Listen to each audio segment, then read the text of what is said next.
Hey everybody, Todd Dammit Kerns here again today, talking to a very good friend of mine, a man I've respected for a long, long time.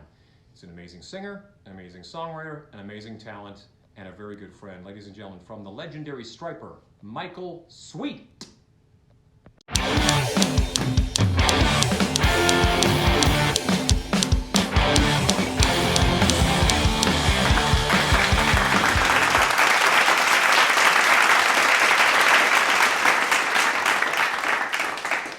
Um, when did you end up out that way? I kept thinking you were Nashville. I know you grew up in California. It's hard keeping track of you.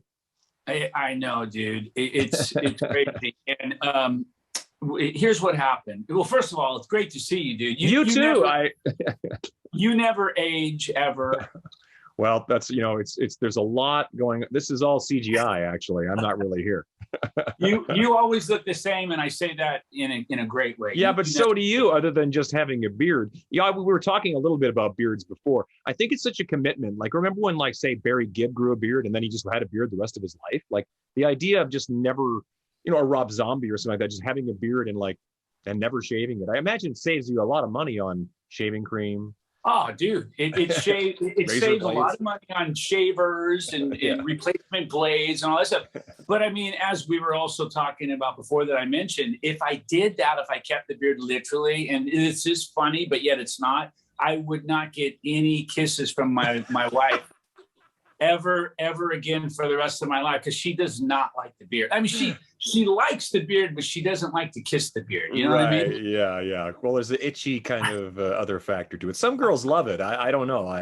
Luckily, my wife, I as soon as I could grow a beard, it was, by the time I could actually grow a beard, it was kind of like Santa Claus or something. It's like, like everything else didn't go that gray, but my face is like really gray.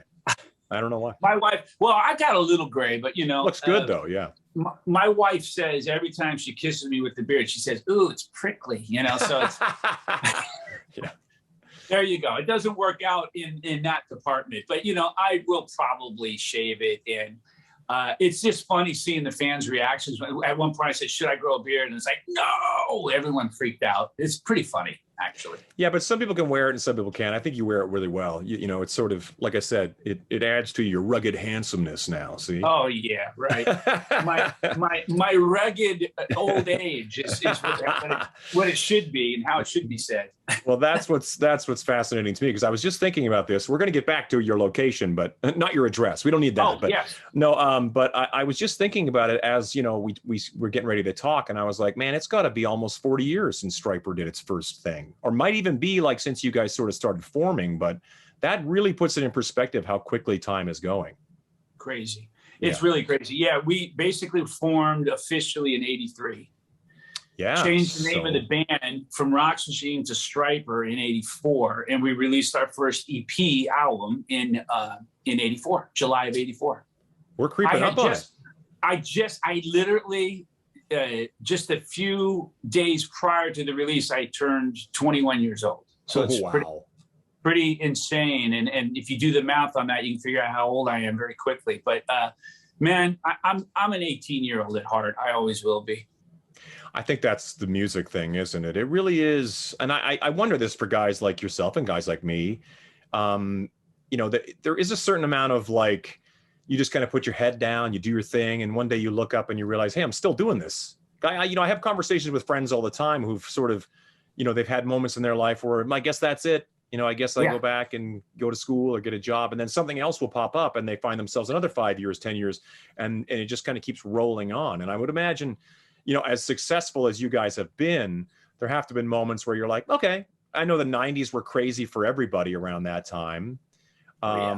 But I think that, you guys weren't like an exception to a larger rule. There's shifts in music that happen all the time. Everybody talks about like it was the plague or something. It was kind of like the 90s happened and everything went away. But the thing is about this business, as you know all too well, it's such an up and down ride. Yeah. Literally like a roller coaster ride at an amusement park. You're going up and then you're going down, you're going up, you're going down. And I think it's like that for everybody. I don't think I don't think it just picks and chooses different levels. It hits everyone that way. And because of that, you know, I never try to base things on the finances, but the reality is sometimes you have to, when you have to pay your mortgage and you're short, you know, $500 or whatever, then you got to say, okay, this is based on the finances at this point in time. I need the money to pay my bills. So over the years, I've had good years and bad years. And there have been times when I put all my gear in a closet and said, you know, I got to go get a real job. Right. Yeah. And I think we've all been there. We've all been there and done that, blah, blah, blah. But man, I've been very blessed that because of my personality, I don't stop. You know, if I get knocked down, I won't lie down for a year or a month or a week. I get right back up and I say, nope, not going to happen. And I just stay active and keep doing what I'm called to do. And I think that's really been a large reason for the success that I've had, for sure. Well, that's what they call character building, I suppose. Sometimes you just feel like that's enough character building already. Can we get back to the fun part? You know? No, I get it. Yeah, Lisa co-manages the band with Dave Rose. Yeah. And she and I talk all the time. We just bought an RV and we're camping a lot. Cool. We sold our house, bought an RV, something we talked about for many years. And we're just kind of winging it, man, lighting fires, sitting around, you know, and talking. And we talk all the time about this would be pretty nice full time, wouldn't it? I know. Have you actually like wrapped your head around the idea of retirement as much as that? COVID was kind of like, to me, it was retirement practice. And I have to admit, I liked it too much in a lot of ways. I was kind of like, hey, this, you know, at first you're like, but then I was like, hey, this isn't so bad, you know, just kind of like hanging around with the people that I love. And, you know, it's not so bad at all. It's actually really, it was really quite great in many ways. And I'm such a homebody and more of a reserved hermit, so to speak, in my private life, that it felt normal to me. So, you got to stay inside for 2 months. Oh, okay. That's abnormal. How? Making records. That's basically what you kind of do. Yeah. Yeah, and that's what I did during that time. I recorded a few projects. It was really nothing different to me or for me. But man, you know, we dream often about retirement and a slower paced life. But then once we have a slower paced life for a few months, like we did during COVID, we dream of being out on the road. I know. Yeah, it's that dichotomy of like, I can't wait to get home, and then I can't wait to get on the road. Yeah. Exactly. And I mean, this is who we are, and it's in our DNA. And, you know, I sleep better, I eat better, I feel better when I'm on a bus. Interesting. It might be maybe the sort of routine building that you can kind of create in amongst knowing that you have to be on for 90 minutes, 2 hours at whatever time tonight, 9 p.m., whatever. Absolutely. And build everything around that. Yeah. For sure. And, you know, the thing I don't like, and I never have, and I never will, is the living out of a suitcase. Yeah. You know, going through the airport at 5 a.m. with, you know, 2 giant flight cases and 2 suitcases. Yeah. And you don't have enough crew guys, and you're just doing it on your own going, ugh, you know, that can get old very fast. Very quickly. Yeah. It's sort of what, I mean, as I've always said, it's sort of like, that's what they pay you for. The music part, we would all do for free. They playing in front of people, that's the best part. But all the traveling and the lack of sleep and all that kind of stuff, that's sort of the challenge part. But again, if you would have told your 12-year-old self that that's what you'll be doing, you'd be saying, what? Bring it on. Absolutely. Yeah. Oh, yeah. And I was told that by my parents, because my parents are a songwriter, musician. Yeah. You know, they traveled and done that whole thing for years. And they kind of warned me about it. And when I was a little kid, wanting to pursue music, it didn't faze me. I'm like, yeah, bring it on. You know, cool. Yeah. That's when you know you're a lifer, when people sort of spell out all the negative side of it, and you're like, it all sounds perfectly acceptable. Let's do this. You know. Exactly. And you know, just real quick, briefly to answer your first question about coming back here. Basically, I grew up in Southern California. And I love California, but then I realized when I had children that it wasn't the same California I grew up in. Interesting. So I felt like we should raise them in a different area. My wife at the time did as well. So we moved back east to Massachusetts, which is where she was from. in 95, and I've been here ever since 95. And wow. I tell you, this feels more like home to me than LA. I always thought you were a Nashville guy for some reason. I think that I thought, you know, like, because there was that sort of mass exodus to the, you know, we're all going to write country songs now, or whatever everybody decided. It's a totally different town now, but I think that's really interesting. So, I mean, having grown up in perpetual summer, have you found the change of seasons to be like, you know, like a comforting thing for you? I miss it, frankly. Yeah. I love it, man. Yeah. There's just something special about it. And, you know, I've gotten used to the fact that when it's cold, people say, oh, I can't handle the cold. Well, you just layer up. Yeah, exactly. You put on a couple extra pieces of clothing. Then the thing is about when it's really hot, when it's 115 or 20 degrees, you can't layer down really. You know, you could strip down and you're still hot. Yeah, I know. I don't mind it. I just don't mind it at all. And I actually, when I come back to Massachusetts and fly in, I feel like I'm home. When I go to LA, I don't feel like I'm home. I have a lot of family and friends there, and I miss them dearly. But you know, it's just not home anymore. That's all. That's an interesting transition, because I have the same thing when I go back, you know, to where I grew up. It's sort of like, it feels like, I don't know, it doesn't feel the same, you know, but, and then you come to your new home and you go, this is home. It's an interesting transition. It's almost kind of a melancholy, kind of bittersweet feeling when you kind of realize, hey, this isn't home anymore. When I go back, it's a big part of you. Absolutely. And you're referring to, when you say where you grew up, you're talking about Mexico? Yes, exactly. Tijuana, baby. TJ. No, the other one. Northern Mexico, Canada. The farther north one. Yeah, exactly. Yeah. Well, it is interesting because, you know, I was actually going to ask you about, because I played in bands with my brothers too. So we have that in common as well, which is, I mean, the fact that you're still playing with your brother in whatever capacity, sort of, you know, I commend you in a lot of that, because it's such an interesting thing, because there's a sort of warring over the top bunk, you know, that goes on for the rest of your life with your brother. You know what I mean? Luckily, my brothers and I always got along really well. It just sort of like, you know, the way music kind of goes, some guys kind of fall off and fall in love and want to have a family and get a job, whatever. And then guys like me are just sort of still doing it. But I would imagine that, you know, well, when you're sort of raised in a household and that guy that you've grown up with is suddenly an amazing drummer, you've immediately got half your band right there in the house. So absolutely. And I mean, it was always one of those things for me. You know, I'm 3 years younger than Rob. So if you go back when we were kids, when I was 12 years old, which is when I first joined his band, I was 12-year-old, you know? That's a major difference from 12 to 15 than it is like now. Yeah. Big difference, right? Yeah. He's doing totally different things and wants to, of course. And I'm still, you know,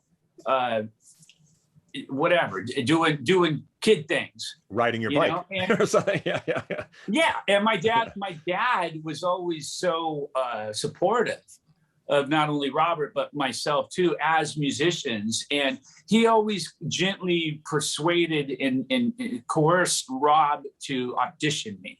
Okay. Because Rob would have he'd go through singers like, you know, just one after the other. And my dad would say, well, you should try your brother out. My brother would like, yeah, right. You know, a kid? No. Yeah. And eventually he auditioned me, and the rest is history, as they say, and it just worked out.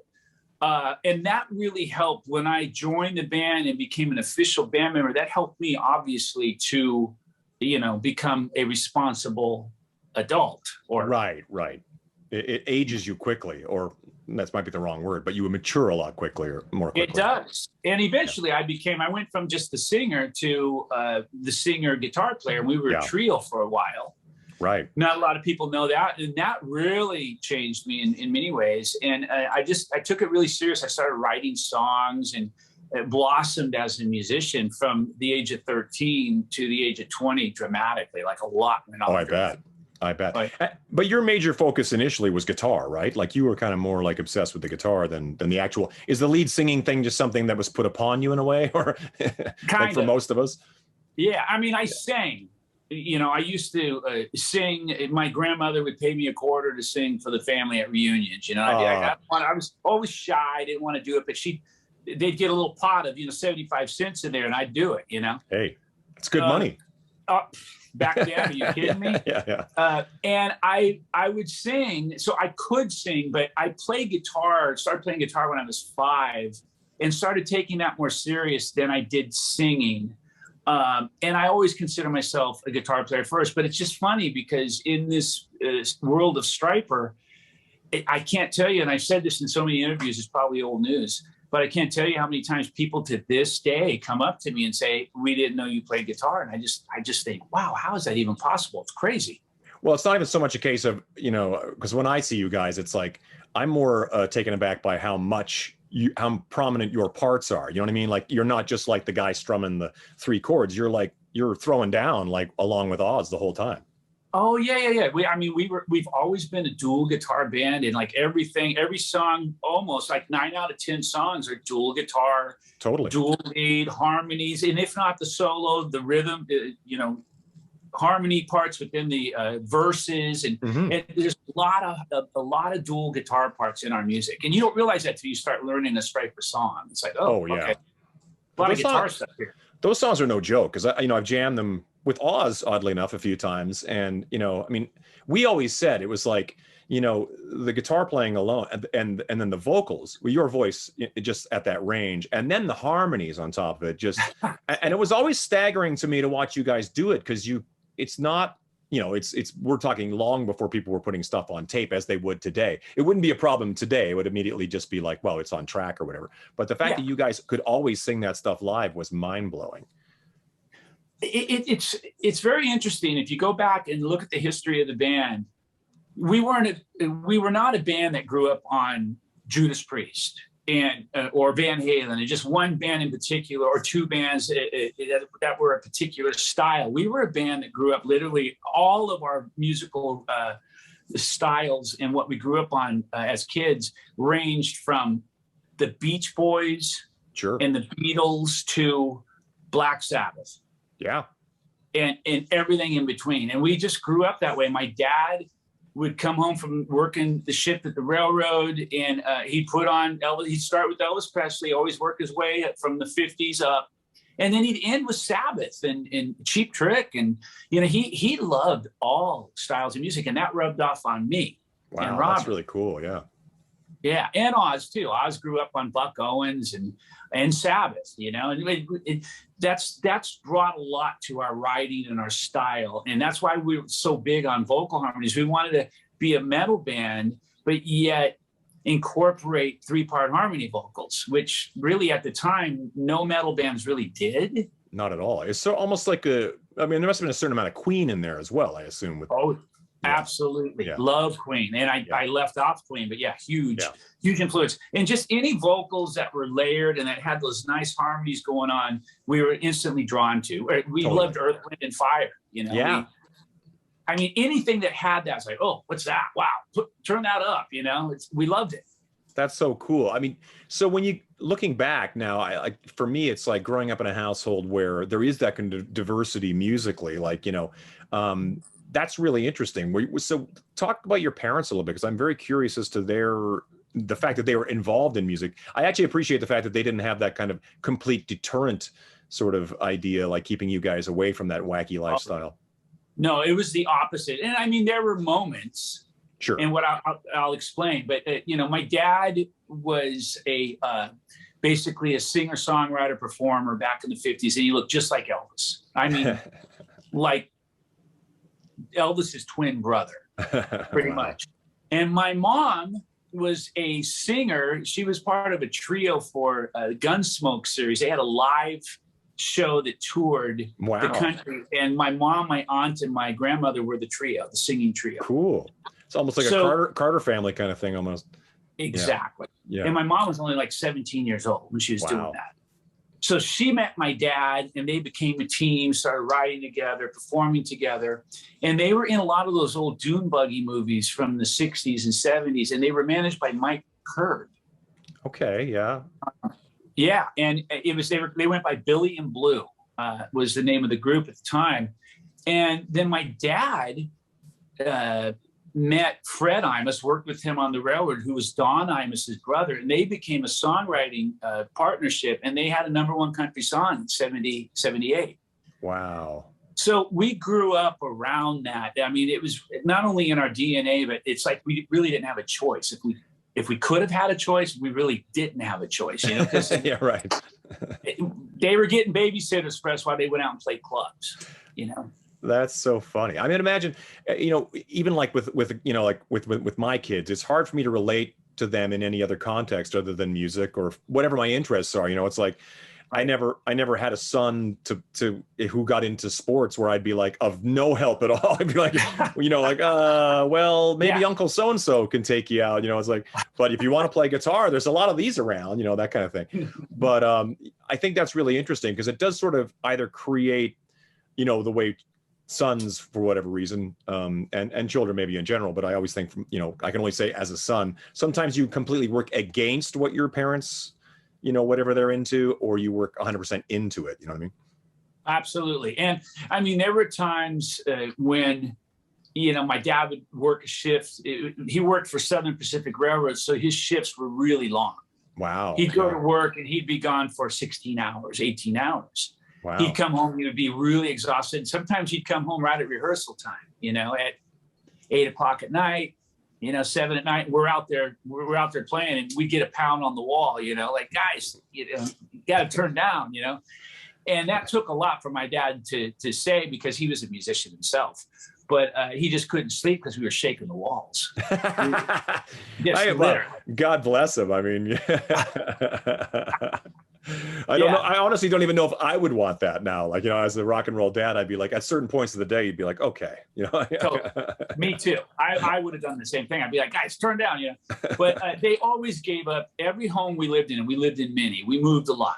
Right. I went to 3 elementary schools, 1 junior high, and 4 high schools. Wow, that's a lot.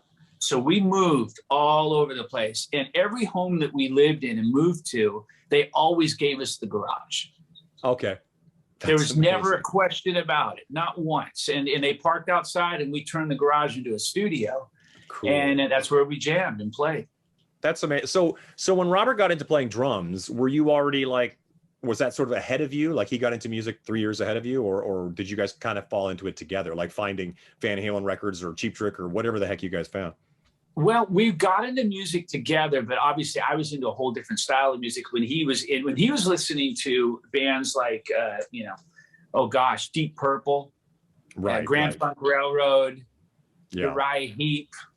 I was listening to Creedence Clearwater Revival, and you know, I wasn't quite caught up to him in the heavy synths. Sure, yeah. Until I got a little older. Right.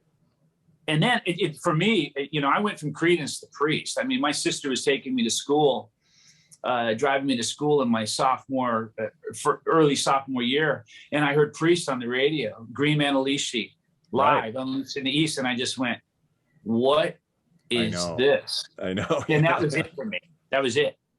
Isn't it funny? Because when you talk about those days, it's funny when you bring up Deep Purple, Grand Funk. You know, it's like we're talking about heavy music for all intents and purposes. At that time, they were the heaviest of the heavy. Black Sabbath, you know, that kind of thing. So until the advent of the British heavy metal, you know, that 80s British, early 80s, late 70s kind of Priest, Maiden eventually, Saxon bands like that. Yeah, all those bands sort of really kind of set us up for, oh, wow. Because at the same time, Van Halen's happening in California, which creates a whole other wave of really what kind of became the next wave, I suppose, would be the whole California Sunset Strip thing. And you guys sort of had so much had your own thing going on, but elements of much of that, because in a lot of ways I hear some of the British, you know, technicality, like the sort of like, I don't know if it's British so much, but like when we talk about things like the harmony guitar solos and stuff like that, that kind of sort of more came from the original wave of heavy metal rather than the sort of like, the dumbed down version of it later on in a way. No, I get exactly what you're saying. And I agree. And we, you know, back when we went, Robert and myself and Oz went to high school together for 1 year. I was a freshman, Oz was a junior, Rob was a senior. Crazy. And yeah, and it was Pioneer High School in Pico Rivera. And we used to bum rides home, my friend Greg and I, we used to bum rides home from Oz in his Datsun pickup. And he wouldn't take us all the way home. He'd just take us to his dad's upholstery shop. Okay. and he'd drop us off, and then we'd walk the rest of the way. But from that 2.5 or 3 mile distance from high school to his dad's shop, we would sit in the parking lot and listen to Scorpions, UFO, Priest, Ozzy. Yeah. That whole wave. Yeah. All that stuff. And the guitar stuff, Yeah, of course. Yeah. And we would just both go, wow, oh man, and that's where a lot of that came from. And then Van Halen came on the scene. Literally, Oz was so drawn to Van Halen that he formed a Van Halen copy band. Basically. Oh, really? Wow. Yeah, they played Van Halen tunes, and that's all they did. And then I was really influenced by Eddie as well, as most guitar players were at the time. We both have Eddie Van Halen guitars behind us. Oh yeah, to point out. It's very important. Yeah, very important, and it's such an integral part of who I am. So there's that combination of the British stuff and then the American stuff. Now I wasn't really ever. There were a lot of American bands that I never really got into, and I have nothing negative to say about it. I just for whatever reason never got into it. Sure, yeah. Van Halen was a band that changed my life. Of course, I went and bought all their albums, listened to them constantly, and there were a few other bands. I believe it or not, I love Loverboy, man. I had stereo speakers in the back of my car. I'd drive around blasting Loverboy. Those are great sounding records, man. Great songs too, yeah. And Paul Dean's an underrated guitar player, actually, I really believe. He is. He's not a shredder, but he's just tasteful. The right parts, yeah. He plays the right notes. So tasteful. Yeah. Oh, man. And, I just I'm all about, a good song sung well. Sure. Yeah. And if that's there, I'm in, man. And I don't care if it's Loverboy or if it's Van Halen or, ABBA. I mean, good song sung well, and I'm sold. Oh, 100%. Yeah. I mean, I think that goes to show you that, whether I was such a guilty pleasure guy, like I was the guy going, I don't know, dude, this is an amazing Bee Gees song, and I'd have like my heavy metal friends going, what? I don't know what to tell you. It's a really well written. Look at the way the transition from this pre-chorus, like I'd be that guy. But it's a great song. Yeah. I mean, it's a great song. Yeah. Totally. And I think that a lot of times the people that fight that or don't want to agree with that, a lot of times they're just that way.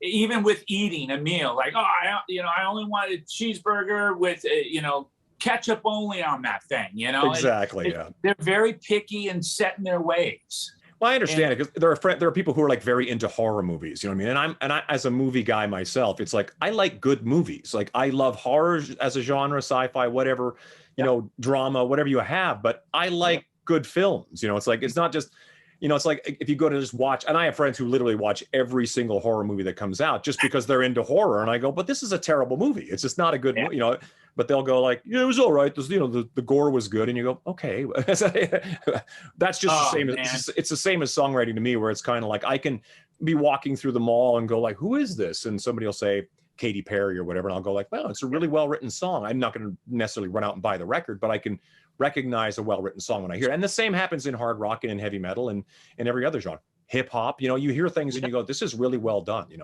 There are songs. I mean, my kids were really, when they were growing up, obviously they were into the boy bands. Oh, sure. Yeah. And those NSYNC, Backstreet Boys. And I tell you, man, I became a Backstreet Boy fan because they had amazing songs. Yeah.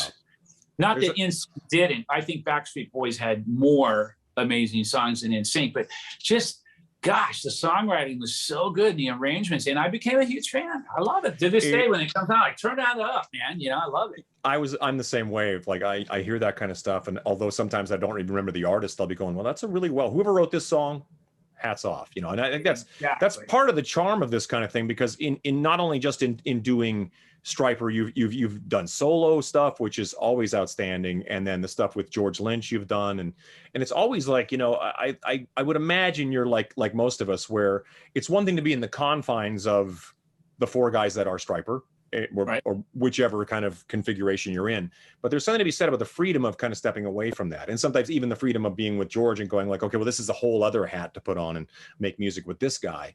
Yeah. Yeah, I mean, Well, I love George. I love George, but I imagine that's that's the wildest of wild cards to work with. I love George too, and when I say that, yeah, there's so many different meanings behind that. I'm just, man, the way I am, my personality is, I woke up one day, and this is maybe 20 years ago, 21 years ago, and I decided to take every opportunity that I'm given, not only in life, but specifically speaking about music right now. And if I feel right about it and feel comfortable doing it and led to do it, I don't hesitate. I don't sit and think, well, let me think about that for a month. I just say, yeah, let's do it. I appreciate that, because it's not so much about money or what are people going to think, or, it's more like, if it feels right and it feels like a positive thing and a good thing, why not? It feels right. And I mean, I do upset a lot of people in the process of doing that, because I'll take on a project and then go tell my management I took on a project. And they're like, why did you do that? You have 3 other projects going on. How are you going to do that? I'll do it. It's just how I'm built. So, and I'm when I played with the band Boston, they nicknamed me Energizer Bunny, and I also got the nickname Tigger. And because I'm just like, my personality is just, I don't want to say hyperactive, but just go and do. And that's just how I'm built. I can't help that. That's a good and addictive personality to be around, because so many people kind of like, well, I mean, it's one thing if you're settled into something and it's really successful and I don't have to do anything, because then you're the kind of guy that I just do this and then I go climb mountains in Nepal or something on my time off. But the reality is, when you have the opportunities, things like Boston, which I think is an amazing, I mean, when you think about, and I know a lot of it comes from your love of Brad Delp, who in my mind is still the most underrated vocalist in the history of rock. But the fact that you stepped into those shoes and carried a lot of that stuff is mind blowing. Really, I can only imagine what that must have been like, because you would have been young enough to have been like listening to those records in the car with your parents or something like that, and now you're standing on stage with Tom playing those songs. Yeah, it blew my mind. I mean, when Brad passed and they reached out to management, Dave Rose at the time, and he reached out to me and said, hey, I just got a very strange call from Kim Scholes, and they want to invite you out to sing. I'm like, what? and sure enough, I wound up talking to them and talking to Tom. I was out mowing the lawn, and he called and said, restricted, and I never answered those, and I did. I shut off the mower and I answered the phone, and there's Tom Scholes. I'm like, wow, what the heck? A little pea came out, Yeah, I bet. Yeah.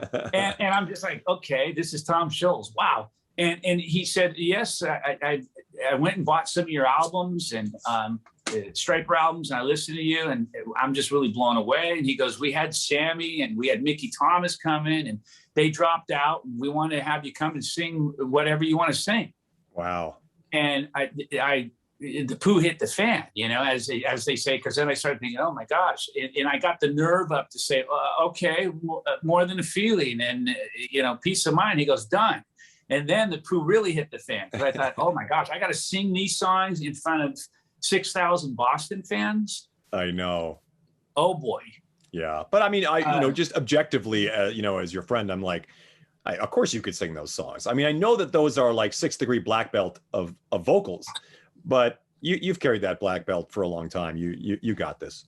Dude, I'm not surprised. Well, man, look, I really appreciate, that's very kind of you, but I tell you, I have a completely different style than Brad. Sure, yeah.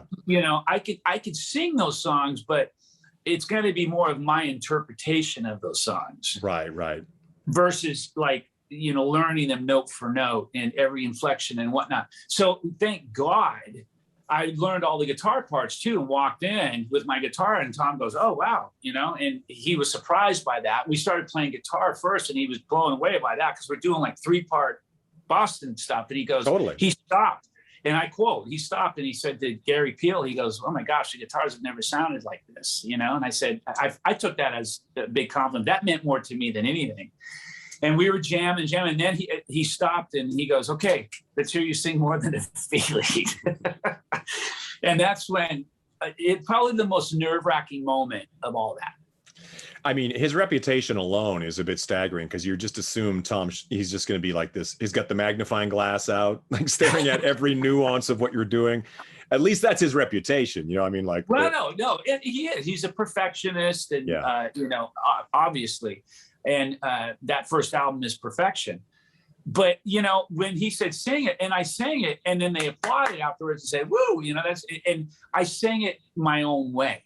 Right, right. And they allowed that. Now, when Tommy came in and they hired Tommy DiCarlo, the other singer, they didn't allow him to sing it his own way because he sounded more like Brad, and they wanted him to sing every little thing just like Brad.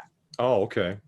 So they would literally stop and say, we'd sing More Than Feeling and split it up. And they'd say to Tommy, no, Tommy, you need to go listen to that record. You need to get those parts down. And then I say, what do you want me to do, Tommy? He'd say, just keep singing like you're singing. Mine, that's fine. You know? So I'm sure Tommy's like, well, how come he gets to do it? I got away with murder, man. I really did. I think there's a certain amount of you being an established vocalist, artist, etc. that I think that there's, I mean, I feel that way. If I'm going to go see a show and like you say, Sammy Hagar is going to be singing the show, it'd be weird to me if Sammy doesn't sound like Sammy Hagar. You know what I mean? Or it's so like he should do his own interpretation. But I think that makes sense. I never really thought of it that way, but yeah, that makes perfect sense. So maybe he was just letting me be me since I was already somewhat established. Just sing like you. Yeah, I think so. I think that makes a lot of sense. I mean, it's not like you were just some kid they picked out of the you know, the Village Voice in the back. Need a vocalist for world class, you know, group.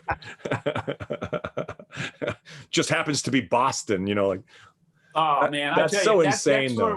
That tour was amazing, and it was a very interesting time because my wife was sick at the time, and I was her caretaker. And then here I am going on the Boston tour, and she obviously, you know, endorsed that and pushed me to do that. But it was just a strange time, you know. It was bittersweet. Every day was bittersweet. It had to be, yeah. I mean, you were still so young, considering, you know. I mean, that's the weirdest thing about that impact of success that you guys, you know, hitting it so young. You know what I mean? And the fact that you guys, because of the guys that you are and your background, must have kept your guys' feet on the ground to some degree. No matter how high you guys were sailing musically, it must have kept you guys in pretty good shape that way. It did. I mean, our feet, I think, have always been firmly planted on the ground in terms of, you know, big heads and egos and all that kind of stuff. At least I like to think so. But more so where our feet left the ground was, you know, and I've talked about this many times, the Against the Law period, where we were up on stage telling people about Jesus, you know, and then we play at Hammer Jacks in Maryland and sing about Jesus, and then hit the bar with everybody and get hammered after the show. I mean, that's where you got to kind of draw that line and say, all right, we're not really doing the right thing here, you know? Well, that's kind of the interesting part of all of it, because, you know, I mean, when you get that far into, you know, the image of whatever you're doing, and I'm not talking just the image as if it was some sort of falsified image, but the idea of like, there's nothing wrong with having a few drinks. And we all know that, that you should be able to, and tons of people just do. That's just the way life is. But it's interesting hearing you talk about like Priest and Sabbath and all these things, Ozzy, all these things that by today's standards seem so tame, but at the time were very, you know, opposed by, you know, the religious background and whatnot. And I always kind of wondered, like, because you guys all came up in that kind of thing, but clearly you saw through the, you know, to me, just heavy music in general kind of scared people. I never really saw a lot of like actual things to be afraid of within that music necessarily. No, I dove deeper into it. I think people so often are closed-minded, especially people in the church. And I realized at one point in my life, I mean, to me, like, going and having a drink at the bar is not hypocritical whatsoever. Going and getting smashed and having to be carried out to the bus is. Right. And there's a fine line. Yeah. And I've learned in my old age, I've learned how to not cross that line. And, you know, I talk about this all the time. I enjoy a good bourbon. I enjoy a good cigar. People get up in arms when they hear Michael Sweet say that. They think, wait a minute, okay, I'm not supporting you guys anymore. You're not a Christian. And I think, wow, these people just don't get it, because has nothing to do. That's pretty extreme. Yeah. Yeah. Yeah. Fair. Yeah. Very extreme. And I'm just one of those guys. I made a decision, like, I want to be real. I don't want to pretend to be something and then off stage be something else. Sure. I want to give you who I really am and what I really am. And at the end of my days, I can go to my grave knowing that I did that. And I at least tried to do that. I want to be real. Of course, I think it does create an interesting, it's, being so known for your guys' music and for the message and everything. Like, it does create a certain degree of pressure on who you can be and who you cannot be. And I would imagine that has to be really, really tough to have to carry that all the time. But at the same time, underneath it all, I know lots of people who are, whatever they're into, as long as they're good people, I've always sort of said, those are the kind of people I want to hang out with. And I really kind of, as long as we can kind of get along and not, I've known a lot of people who claim to be this and are honestly not great people. So it's kind of like, and other people who are another way and they're good people. So I try to gravitate towards good people. And I, as a guy who lives in Las Vegas, who doesn't drink and doesn't smoke and doesn't gamble, it's a very strange place for a guy like me to be. But at the same time, I've kind of gotten to a point in my life where I've never really felt that sort of sense of peer pressure that, well, aren't you supposed to be this because you're a rock and roll musician? And I'm kind of like, I've always kind of felt like I don't have to really be anything. The idea of becoming a musician was sort of like to do whatever I wanted to do anyway, to some degree. You know what I mean? Absolutely, dude. And I think that's amazing that you have, laid that law down in your own life where you don't want to do this, you don't want to do that. Me, on the other hand, I never drink to get drunk. I never smoke. Like, I don't buy cigarettes. I'm not a chain smoker. I'll smoke a cigar. Oh my gosh, like a real cigar once a year. Sure. I mean, again, like when I say I don't drink, it's not like some sort of like, to me, it's like if somebody was having a glass of wine or something like that, and I would like, oh, I want to try a taste of that or try a sip of beer. I'd be like, it's not like it's going to suddenly turn this wild weekend into like, where did Todd go? It's like, I just never was that guy. It wasn't really, and I'm the same way. It's like, I don't really have any sense of judgment upon like, if that's what you need to do. I have friends who are the full Vegas cliche, it's like, and they go out I see them at Friday night. When I go home, their night's just beginning. And I go, okay, well, it doesn't mean I love them any less, or something like that. I totally get it, dude. And it's just interesting, being in a band like Stryper and waving the flag for Christianity and Christ and whatnot. It's just, you kind of put yourself in that position where people are gonna judge you a little more so, and they are gonna come against you in some ways that you may not ever imagine. And I've seen it, and you got to be cautious not to get so jaded where you become bitter, and I try not to go there. I really do, and I'll give it back to people on socials. I don't know if you follow me on socials or not. Yeah, I've seen you. I've seen you. I'll have a few choice words for people, but I always try to do so with respect and, let them know, look, no, that's not accurate. Here's the true story. And it's just the way I am, man. I just want people to have, I can't stand gossip and hearsay. Absolutely can't. Even the loose, involvement I had with your last solo run, it was interesting to me to see people's reaction to like you're expected that every single song you write has to be faith-based. To me, sort of seems like, I mean, as a singer-songwriter in any capacity, some guys want to make a more dance-oriented type song than people are most accustomed to their version of. You know what I'm saying? Like, it's like, and I think that there's nothing wrong with you as a vocalist. You're a multi-layered person beyond being a Christian. So to me, it's kind of like, well, of course you're going to want to sing about a million different things. I think so. For sure. But I think that at the same time, if the expectation is Stryper is, like you said, against the law, was sort of the step away from it to some degree. But there is a certain expectation of what that group is supposed to be, and that I understand as fan of the band, that's probably what I'm going to hear when I press play on whichever given CD or waveform you guys decide to put out. But when you kind of step out on your own and decide to write a love song for your wife, or just a reflection on whatever you got going on in your life, to me, I feel like as an artist, you should have that freedom. I couldn't agree with you more. I could not agree with you more. But there are those people with, a lot of times in the church, Christians at Tin Church and whatnot, there's this different mentality. Sure. And they, for some reason, more so often, they want to put you in a box. And, it's just the way it is. Like if I post something on my Instagram and I say, this damn guitar won't stay in tune, all hell will break loose. Yeah. You know what I mean? Yeah. It's like the scrutiny, and you're under a much larger microscope, and it's just it can be pretty brutal. But I've just come to terms with that, and I just be myself, and I feel like I'm always respectful, and I'm going to keep being me, man, and that's the way it'll go.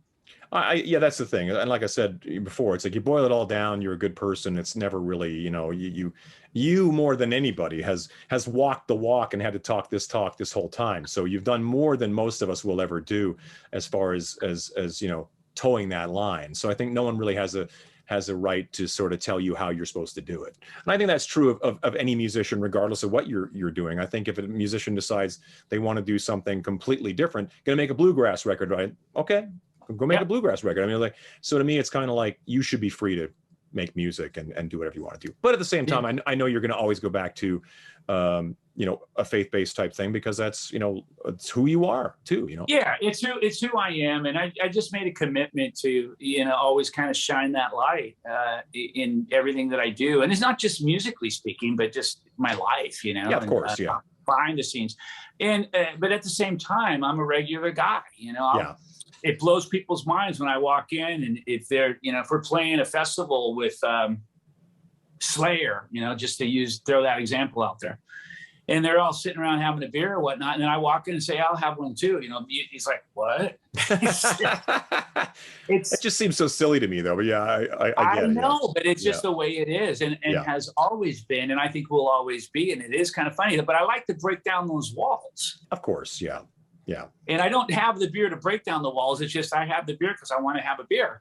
And and it's just cool to just sit and drink a beer with these guys and talk. And then at the end of that conversation, they all go away realizing that, wow, he's just a regular dude. He's not some weird whack job, But I think that's more noticeable these days than ever with the polarization of everything. That you should be, and I still have friends on either end, and I'm still able to kind of like have a beer with them. I was going to say, although I don't drink, but that ability to kind of like, I should be able to talk about, hey, do you like Game of Thrones? Do you like, whatever we're talking about? It exists in every, and I think that everybody's a lot closer to, there's a lot more us than there is us and them kind of thing, And I think that that's sort of in a similar way, the same idea that you should be able to kind of like just hang and be decent people to each other. And life goes on. It comes down to respect, It does, yeah. At the end of the day, if we respect one another as people, as artists, I just think that's what it's all about. And sometimes in this business, it's very easy to disrespect one another. And I really try hard not to be that way. I tried to be respectful and never disrespectful. I think sometimes it comes across like I am being disrespectful because I'm a very open and honest and opinionated guy. Someone says, do you like this music? And I don't. I'll say, no, I don't. I want to give the truth and speak what's on my heart. And that's just of course, yeah. There's nothing wrong with being honest. I mean, in fact, more honesty would probably be better. But as a Canadian, we just say nice things about everything. Yeah, it's great. This is good. It's wonderful. Is that true? Really? Is it? No, it's not true. But that's the illusion that someone created for Canadians all the time. It's like I know plenty of Canadians who will speak their mind very clearly. Actually. Well, maybe I should move to Canada then. Yeah, maybe. Well, you're already in Massachusetts. It'd be like a step colder, probably. Not far, man. Yeah, you're not far at all. So what does 2022 present for you, and what did you accomplish during 2021? As far as I know, you've been like you said, locked in a studio, creating music. So what's next? It would be the big question. I released that album. Frontiers released the album, I should say, Sunbomb with Tracy Gunn. Yeah, I wanted to ask you about that. That's so cool that you and Tracy. Another kind of combination that I wonder, like, do you get a hard time because you're making records with George or making records with Tracy? It's like Tracy's a wonderful guy. I mean, he's also very, you know, on he's his own guy in his own way, but a very talented guitar player, a very talented artist, and to see you two guys together, goes like, yeah, it's kind of like peanut butter and chocolate. Of course they work together. It's definitely very different at the opposite ends of the spectrum and whatnot. And with George as well. I mean, George is a proclaimed outspoken free thinker, as he likes to say, and slash atheist, and great, man. I don't have a problem with that at all. And I think by us working together, we show people and show the world that you can work together. Absolutely. Even if you have opposing views, and we obviously do. But I love Tracy, man. I had a blast working on that album. Yeah. More of a dark vibe musically, and it allowed me to do something a little different. And then the Sweet Lynch stuff is, obviously a blast to do. We're getting ready to do a Sweet Lynch 3. I just wrapped up an album with Joel Hoekstra, Nathan James, Marco Marcello, and Tommy Aldridge. And that's coming out. And what's that? What is that called? Well, I can't give the name of the band yet because Frontiers hasn't announced it yet. But it's cool. I'm excited. It's like a White Snake 87 throwback. You know, it's got that vibe. Oh, yeah. Very cool.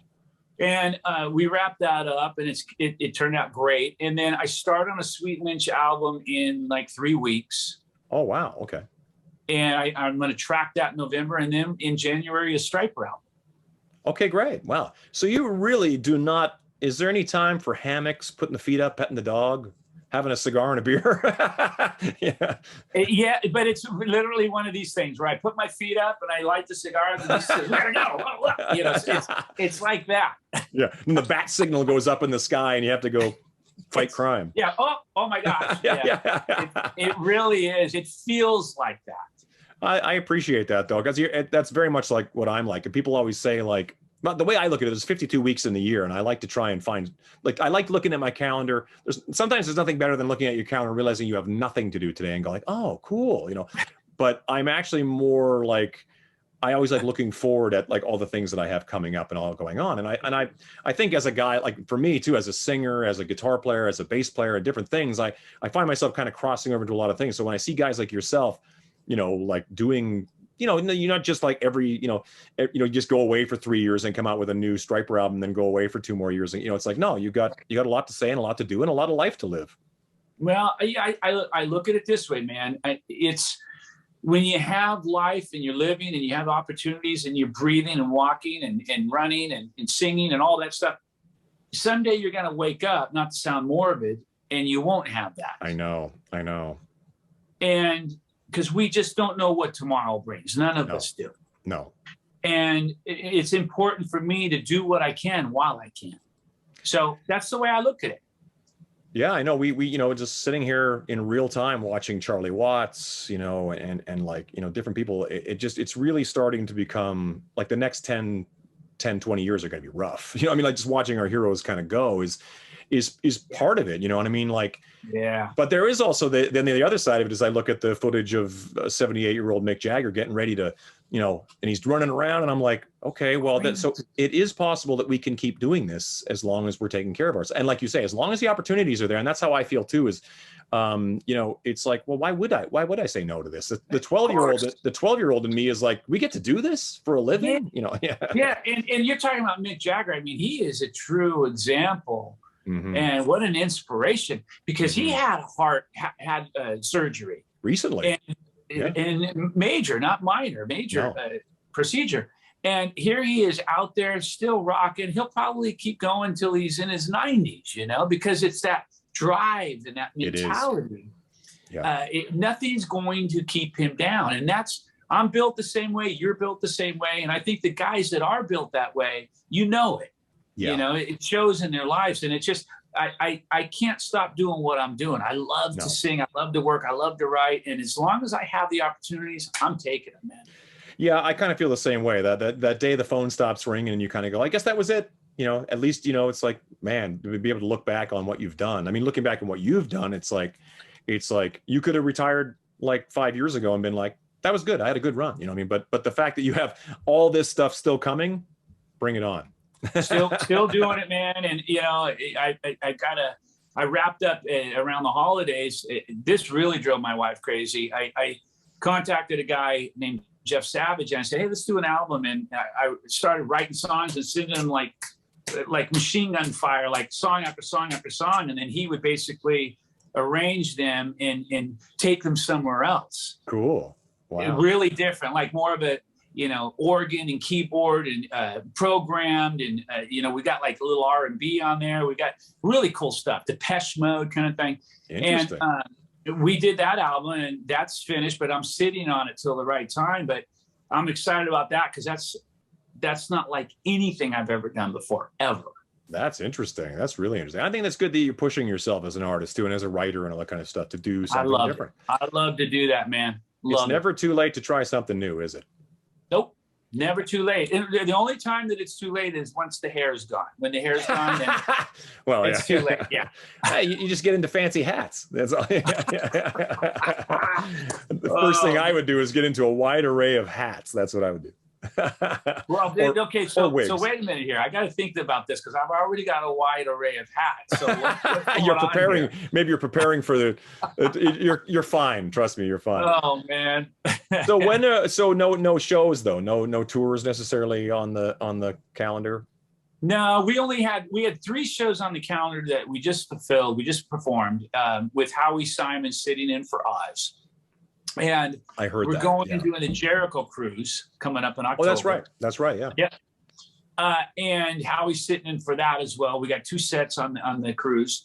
And then after that, it's doing the Sweet Lynch and writing for the Stryper album and tracking the Stryper album. And then we're going to hit the ground running next year. That's the plan. Great. Anyway. Great.